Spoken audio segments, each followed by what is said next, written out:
Agradezco a los conectados. Vamos a comenzar, jóvenes. Y estábamos viendo y vamos a seguir comentando este tema de lo que es el salario.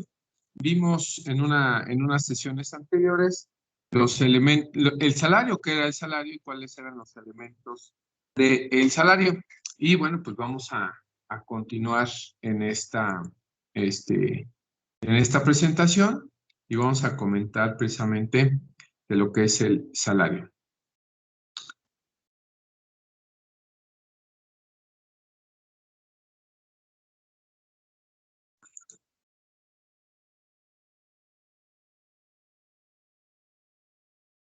Dice, tratándose de salario por unidad de tiempo, debería establecerse específicamente esta naturaleza. Y en su caso, el trabajador y el patrón podrán convenir el monto, siempre que se trate de un salario remunerador. Identifiquemos esta parte de la unidad de tiempo cuando se establece específicamente el tiempo en el cual durará la jornada de trabajo, cuando se establezca el salario por unidad de tiempo. Debe de establecerse que el pago por cada hora de prestación de servicio, siempre que no exceda la jornada máxima legal, se respeten los derechos laborales y de seguridad social que correspondan a la plaza en que se trate. El ingreso que percibirán los trabajadores por esta modalidad en ningún caso será inferior al que corresponda a una jornada diaria.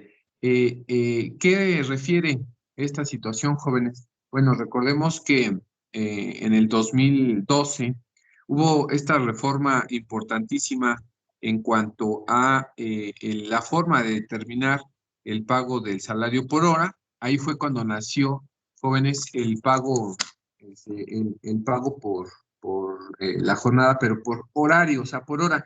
Entonces, indicaban, ¿sabes qué? Mira, por tantas horas trabajadas, se te va a pagar de esta forma.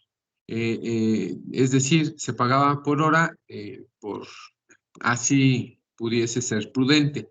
Entonces se estipulaba que el pago por hora fuera de tanto o un porcentaje derivado de la jornada diaria. Recuerden que la jornada diaria era de 8 horas, pero posiblemente en el día se pudiesen estar trabajando 3 o 4 horas. El ejemplo que sucedió bajo esta modalidad, pues son los trabajadores por horas, ¿no? Que se establecieran algunos trabajos que se pudiesen establecer por horas. Voy a poner un ejemplo que en este caso somos nosotros los profesores en distintas instituciones educativas, donde se establece o donde se establecía el pago por horas, que bueno, pues esto vino a ayudar a partir del 2012 para fraccionar esta jornada y ahora, bueno, pues se pueda establecer de esta forma. Y establecían ciertas modalidades respecto a que la prestación del servicio no excediera en la jornada máxima legal, que era de las 8 horas, y se indicaba que una vez juntando tus horas diarias, bueno, pues no fuera menor a lo que tú debieses de percibir por salario mínimo diario. Entonces, bueno, son estándares que se estaban estableciendo para el pago en este caso de unidad de tiempo, pero que fuera específicamente por hora, por ahí. Y bueno, viene esta parte. Entonces, los métodos para determinar el salario. De acuerdo a la Ley Federal del Trabajo, en su artículo 83, determina que los métodos del salario para determinar cómo se pagará al trabajador fuera entonces por unidad de tiempo, por unidad de obra, por comisión, a precio alzado o de cualquier otra manera. Así establece el artículo 83. Cuando hablamos por unidad de tiempo, jóvenes, unidad de tiempo, en este sentido, lo más común en el pago del salario por día. Nosotros sabemos que unidad de tiempo es por día. Entonces, sabemos nosotros cuánto se le paga por día, que es el salario mínimo diario, esos 140 pesos, que se establece, ¿sale? Y que en nuestro país el cumplimiento de una jornada, recuerden que la jornada máxima es de 8 horas diarias, entonces por eso se indicaba que era por unidad de tiempo. Tú trabajas 8 horas, yo te pago los 140 pesos como salario mínimo, las cuales puedan ser modificadas en algunos casos específicos, bueno, que ya analizaremos más adelante. Dicho pago podrá realizarse al concluir una semana de sueldo, una quincena, pero jamás deba de exceder un mes de labores. Aquí para establecer esta situación, nosotros debemos establecer el tiempo en el que se debe de determinar cómo se va a pagar. Nosotros referíamos que cuando hablábamos de trabajos manuales, el pago de la jornada o el pago del salario iba a ser semanal, y en el caso de trabajo ya más intelectual, se iba a pagar por quincena o por mensualidad, ¿sale? Pero nunca excediendo de un mes de labores para el pago. En el caso de los trabajadores que realicen actividades materiales como los obreros, jornaleros de campo, el periodo de pago sueldo debe ser semanal, pues así es referido que lo refiere la Ley Federal del Trabajo. Y bueno, existe una excepción a la regla en el cual en la jurisprudencia del 2006, en la novena época, si hacemos una referencia por jurisprudencia, acabamos de empezar la 11ª época en el mes de junio. Acabamos de empezar este año, empezamos la 11ª época. Entonces, es una muy reciente, de la novena época, aunque sea del 2006.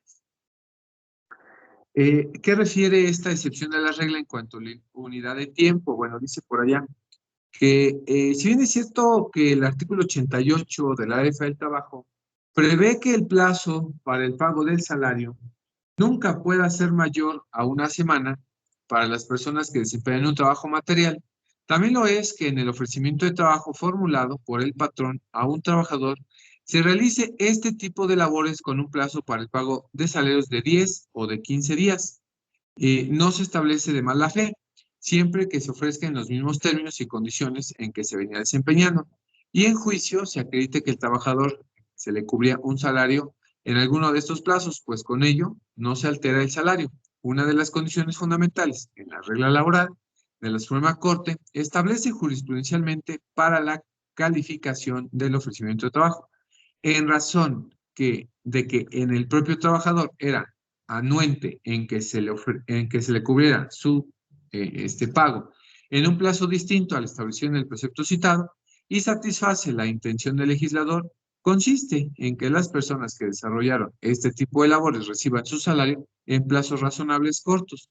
En consecuencia, el plazo para el pago del salario en que se realiza la oferta de trabajo no necesariamente es determinante para calificarla de mala fe, a menos que se proponga por un plazo superior al que se venía haciendo, para indicar, bueno, pues, sí, la Ley Federal del Trabajo dice de por semana, que aunque cuando se ofrece el trabajo se refiera que deba de ser a los 15 días, así se deba de establecer. ¿Vale? Continuamos. Eso en cuanto a la unidad de tiempo. Ahora vamos al siguiente método para determinarla, que es la unidad de obra. También se le llama destajo.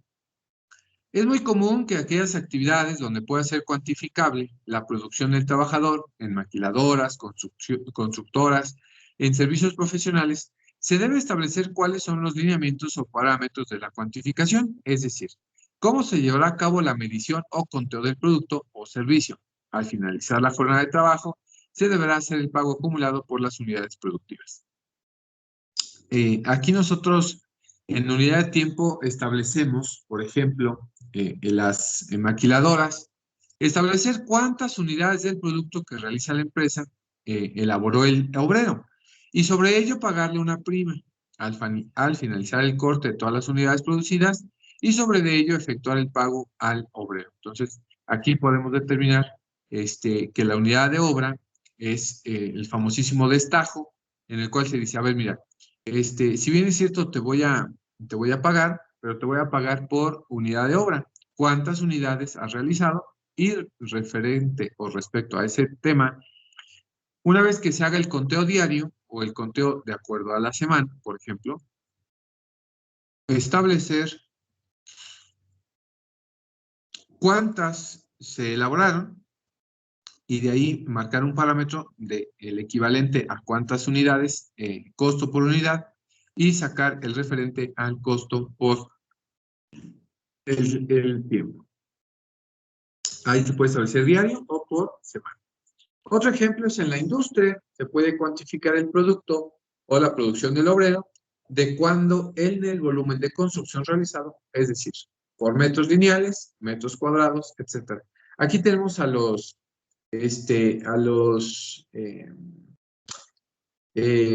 profesionales de la construcción. Aquí, por unidad de obra, te dicen, ¿sabes qué? Mira, yo te voy a cobrar por metro cuadrado o por metro lineal.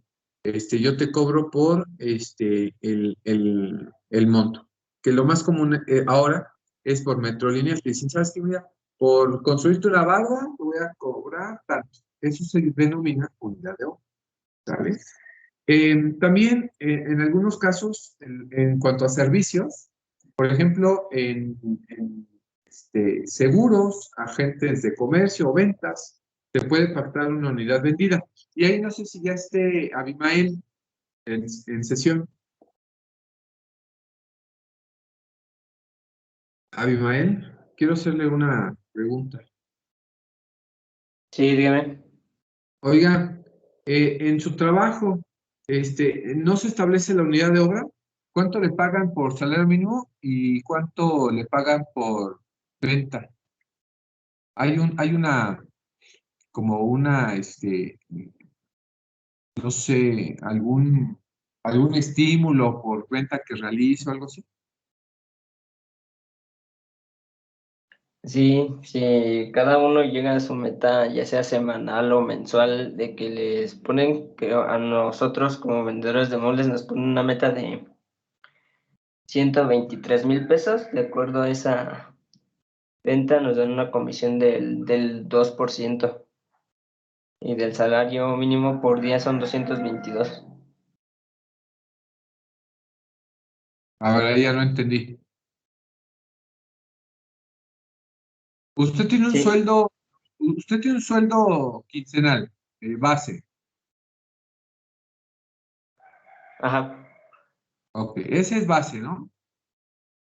sí. Y me imagino que es el salario mínimo. Ujú. Ok, y de ahí, independientemente de ese salario base, usted puede llegar a su meta, le refieren el 2%. Sí, así es. No, pues está complicado, ¿no? Bueno, digo, la meta está muy alta, pero bueno, existe el lineamiento, ¿no? Entonces, ahí está, si lo quieres cumplir, pues adelante, ¿no? No se me hace, no se me hace una mala idea. Perfecto. Gracias, Abimael. Bueno, aquí es lo que les decía. Cuando venden ustedes algún servicio, algún seguro, los agentes de comercio de ventas, se puede pactar un porcentaje. Por ejemplo, cuando pagan, perdón, los vendedores de los vehículos, dicen, ok, tú tienes un salario base, que es el salario mínimo, y de ahí, por cada venta de cada unidad, por ejemplo, las automotrices, te voy a dar el 2, el 3, el 4%, ¿no? Dependiendo de cuál sea el valor y bueno, cuál haya sido la negociación para pactar pues esa venta, ¿no? En esos pactos se pueda referir. Muchas gracias. Dice,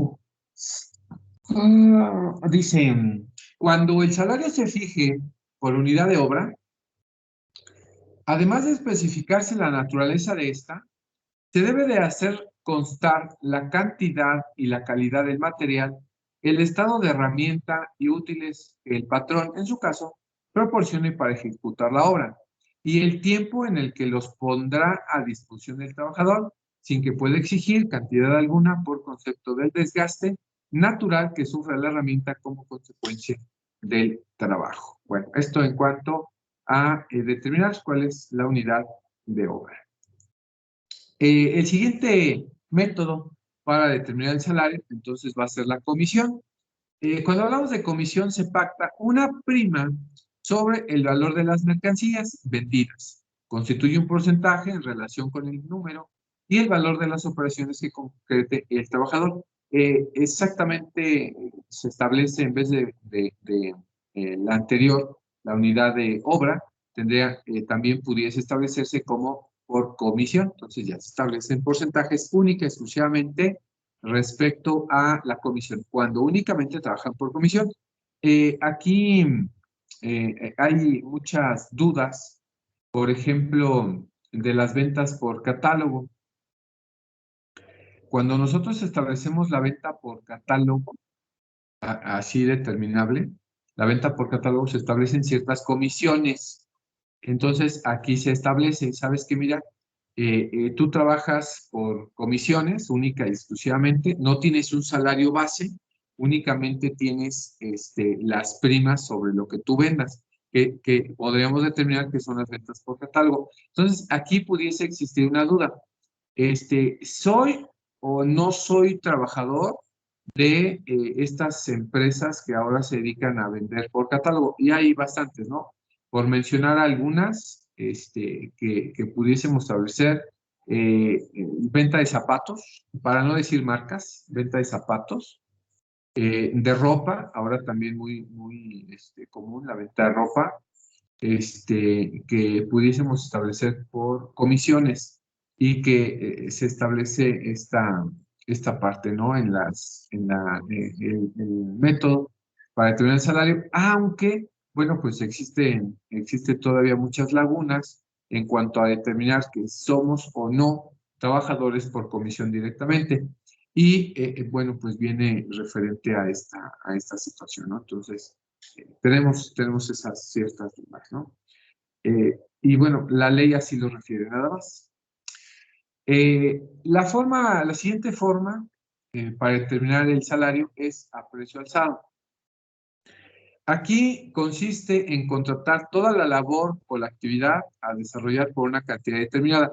Aquí principalmente a precio alzado se determinan las grandes constructoras que compran o que se les hace un contrato a precio alzado. ¿Qué significa? Que desde el comienzo de la obra se especifica, ¿sabes qué? Mira, necesito que construya o que se realice tal actividad.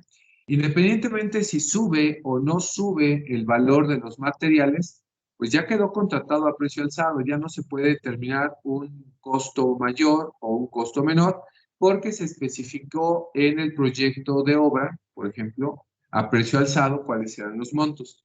Algo muy similar a nosotros los abogados, que se especifica, ¿sabes qué? Mira, yo te voy a cobrar por tu juicio de principio a fin 10,000 pesos. Ok. Fíjense, independientemente si lo resolvimos en conciliación o nos fuimos al amparo, yo te sigo cobrando lo mismo. Pudiese determinarse esta parte de salario a precio alzado, aunque no sería un ejemplo claro, porque finalmente el patrón, en este caso el cliente, pues no es el patrón, es únicamente un contrato de servicios profesionales, pero pudiese ponerse un ejemplo así, ¿no? Por ejemplo, no que se pueda aplicar. Y también refiere la ley del trabajo que pueda determinarse de cualquier otra forma. Esta cualquier otra forma se debe de pactar desde el contrato inicial la forma en que se va a determinar el monto en el pago del salario. ¿Cómo vamos a determinarlo? Y cuál es el monto y cómo se va a pagar. ¿Sale? Aquí en el contrato, desde el comienzo de la relación laboral, se deba de establecer.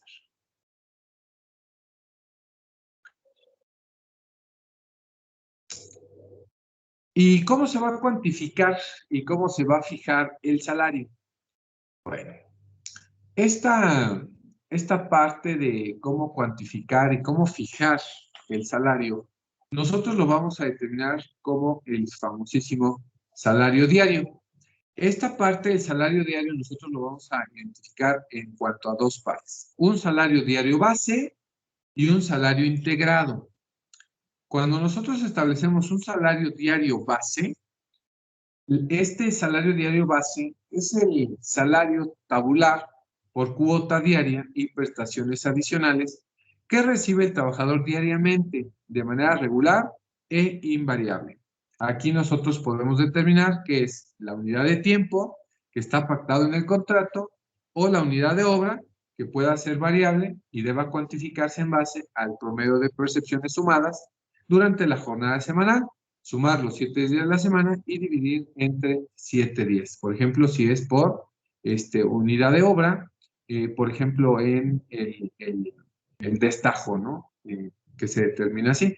Como no se establece exactamente cuánto es, entonces se debe de determinar en cuantos a los días que se está estableciendo. Entonces, ahí tenemos un salario diario base.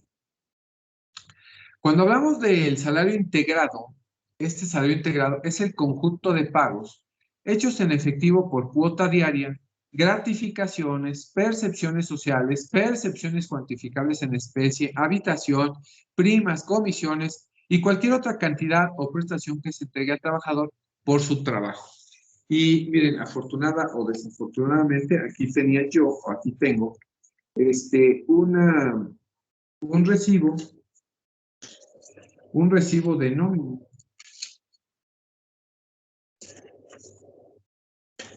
Por ejemplo,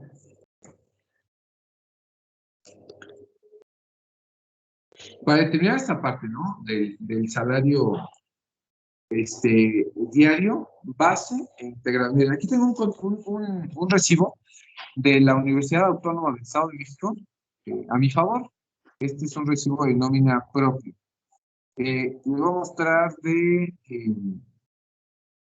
percepciones, son percepciones por una quincena. Esta es de una quincena. Claro, en UAM, única y exclusivamente en este periodo, doy una sola materia. ¿Vale? Un grupo nada más. Refiere aquí, el costo por la materia, porque somos profesores de asignatura, el costo por la asignatura es de 858.33. Este es el costo de haber dado 2, 4, 6, 8. 8 clases. Por 8 clases son 858 pesos. Pero me pone aquí como salario integrado. Material didáctico y bibliografía, 92.66 pesos en apoyo a adquirir material didáctico y bibliográfico, o sea, libros, ¿no? Por ejemplo, compra de marcadores, todo lo que yo puedo ocupar como material didáctico. Me ponen una prima de antigüedad de 17 pesos, una despensa quincenal de 57, un fondo de ahorro de 131, un subsidio al empleo de 141 y esto no sé qué sea, de 55 pesos. Esto es en cuanto a las percepciones, un total de 1,353. Esto es en esta quincena. Bueno, es la quincena de junio, más o menos. Y me refiere deducciones. Tengo deducciones de la caja de ahorro por 500 pesos, la cuota sindical de 20 pesos, fondo de asistencia de 99, fondo de pensión 131 y sistema de capitalización de 30 pesos.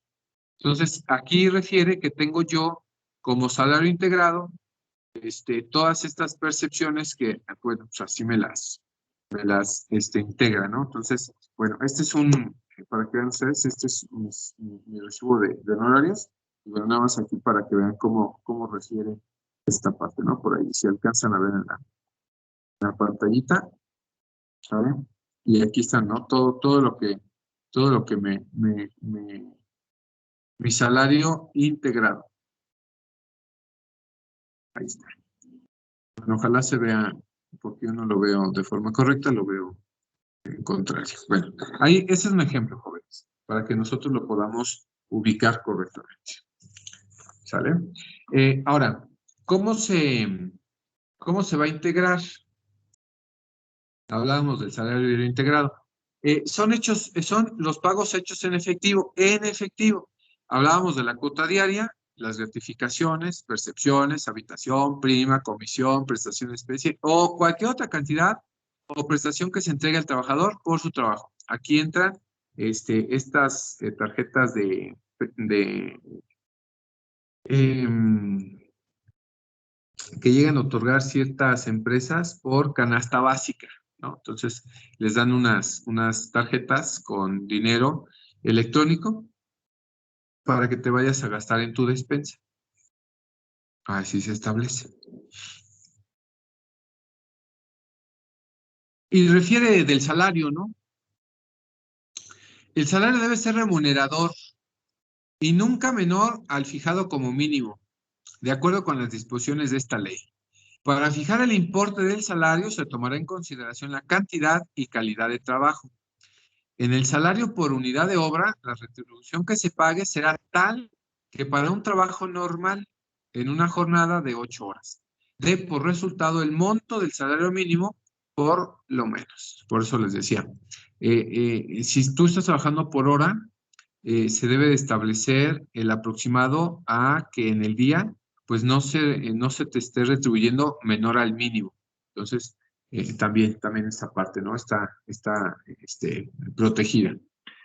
Ahora bien, ¿cuáles son esa forma o esa determinación de eh, como norma protectora del trabajo? Bueno, fíjense, este ejemplo es del 2020, ¿sale? Como salario mínimo. En el 2020 tenemos un salario mínimo de 123 pesos. Hoy 2021, tenemos el salario en 140 punto y algo en salarios diarios una zona general, ¿no? Hoy le llamamos salarios mínimos generales. Y tenemos una zona fronteriza, y que en esa zona fronteriza en el 2020 estaba en 185, y que hoy en el 2021 está como en 100, como en 200 y algo. No recuerdo exactamente cuál es el monto que está en la zona fronteriza. Y tenemos también una tablita de salarios profesionales. Sí, algunos empleos que tenemos una tablita refiere cuáles son la forma de determinar estos salarios. Se las muestro para tener este ejemplo claro en este año.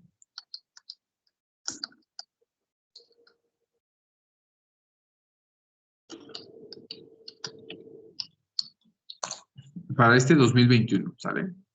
A ver si por aquí aparece.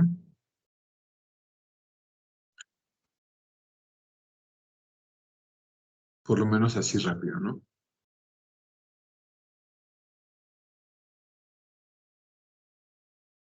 Es una tablita. Aquí está, miren.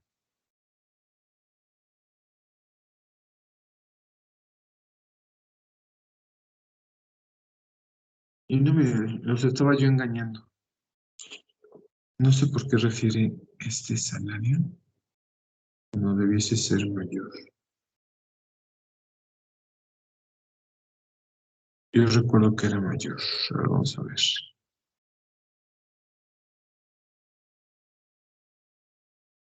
Salario. Salario. Salario mínimo 2021.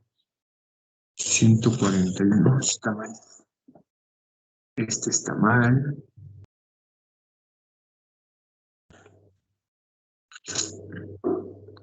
Porque ahorita el salario mínimo está en 141.70.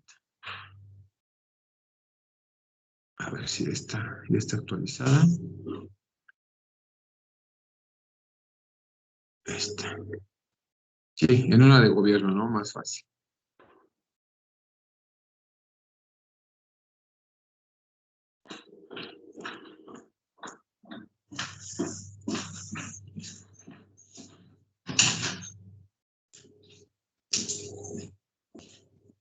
Aquí está. Miren, va a ser más grande para que lo podamos ver.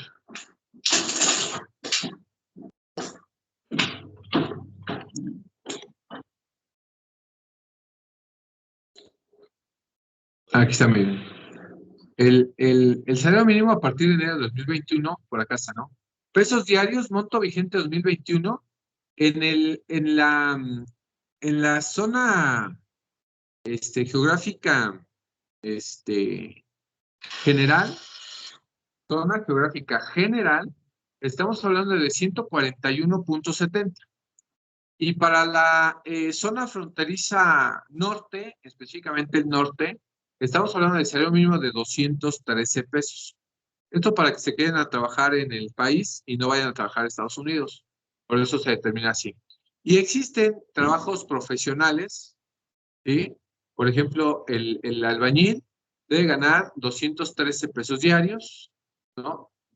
En referencia a todos estos, operador de trascabo, cajero de máquina registradora, cantinero, carpintero, cocinero, reparación o oficial de fabricación de colchones, un colocador de azulejeros, construcción de edificios, yesero, cortador en taller de manufactura, costurero, chofer, operador de maquinaria, todos estos herreros, estamos hablando de 213. Como ven, está, aquí tengo dos arriba, 217. El reportero de prensa diaria o de prensa impresa, de 317 pesos. Esos son los más altos.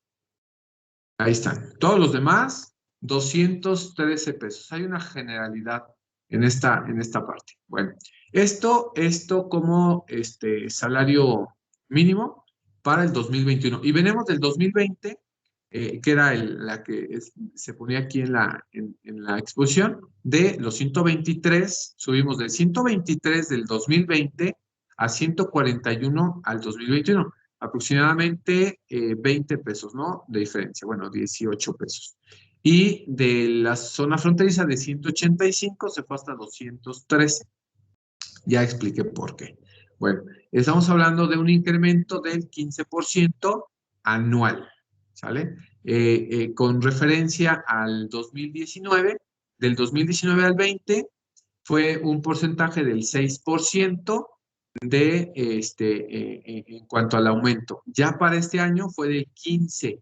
O sea, vamos en cuantos. ¿Por qué? Bueno, recuerden que ya se liberó esta parte de los salarios mínimos en cuanto a la base. Esto recuerden que se debe de publicar cada año. Es una comisión de salarios mínimos que se establece cada año. Y bueno, pues en esta situación fue resuelta el 23 de diciembre del 2020 por el Congreso de la Unión. Entonces, recuerden, cada año hay un presupuesto de ingresos y egresos y también un presupuesto en cuanto a la comisión, de cuál deba de ser el monto de salarios que se establecen en nuestro país. Esto lo refiere, como lo he referido, esta Comisión Nacional de Salarios Mínimos, que es dependencia de la Secretaría del Trabajo, o es una comisión de la Secretaría del Trabajo, y que, bueno, pues ahí la tenemos, ¿no? ¿Cuáles son las diferencias o cómo nosotros la podríamos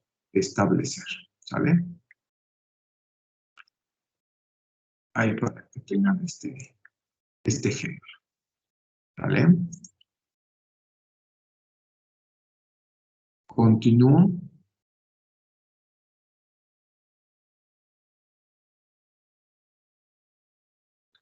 Entonces, por salario mínimo, refiere, es la cantidad menor, el salario mínimo, es la cantidad menor que debe recibir en efectivo el trabajador por los servicios prestados en una jornada de trabajo.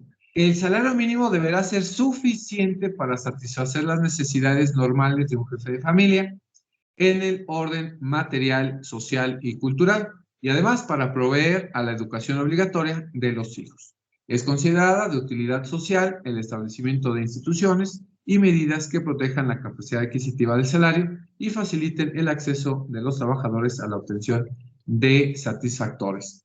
Estos salarios mínimos podrán ser generales en una o varias áreas geográficas de aplicación. Anteriormente, antes de la reforma del 2012, teníamos nosotros 3 áreas geográficas, 3. Áreas geográfica A, área geográfica B y área geográfica C. Todas determinable cuáles eran los estados que pertenecían al área geográfica a la B y a la C. Y así se termina. A partir de la reforma del 2012, se quita esta forma de determinar como salarios mínimos y que recuerden que estos salarios mínimos precisamente son esas condiciones mínimas. No refiere que tenemos un salario mínimo, entonces no te pueden pagar más. No. Recuerda que no tenemos nosotros un tope salarial, al menos como trabajadores de empresas privadas. El trabajador de empresa privada no tiene un tope salarial. Se establece de un salario mínimo, pero en la ley nunca establece un salario máximo. Como nosotros pudiésemos analizar un salario máximo, por allá el presidente, cuando entró en labores hace 3 años, dispuso un decreto constitucional que nadie pudiese ganar más que el presidente. No sé si lo puedan ustedes recordar. Era una supuesta determinación para que los trabajadores los trabajadores dependientes del gobierno federal, o sea, servidores públicos, no percibieran más que lo que gana el presidente.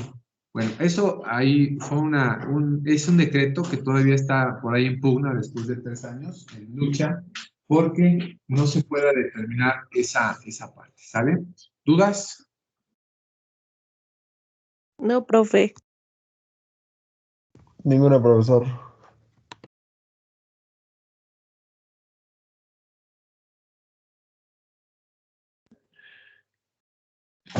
Va. Mire, aquí, déjenme ver qué sigue.